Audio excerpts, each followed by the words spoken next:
各位朋友，大家好，咱即马继续过来介绍甲手的动作相关的一寡台语字咱即马第一字要介绍的一字叫做踢，塞住的意思，把孔洞或者缝隙堵起来。咱比如讲，用酒踢甲这罐酒踢起来，就是用酒瓶塞把这瓶酒塞起来下这字要介绍的是叫做稳，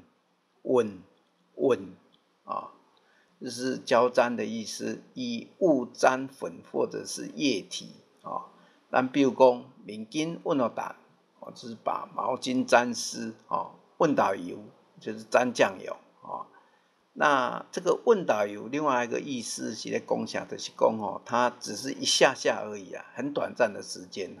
就离开了，这个叫稳导油下面要介绍这字叫做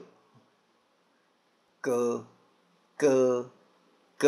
就是沾胶的意思。咱比如讲麻糬割土豆腐是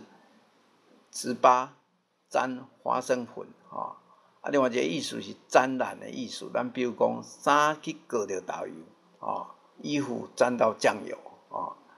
下下这字叫做丁，就是将食物放入密闭的烹具里去蒸煮。咱比如讲炖补就是炖煮补品的意思下这字叫做经，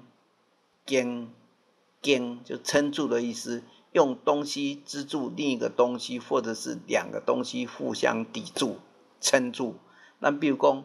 你去摕衫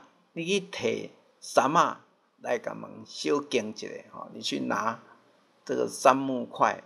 来把门稍微撑一下好，感谢各位。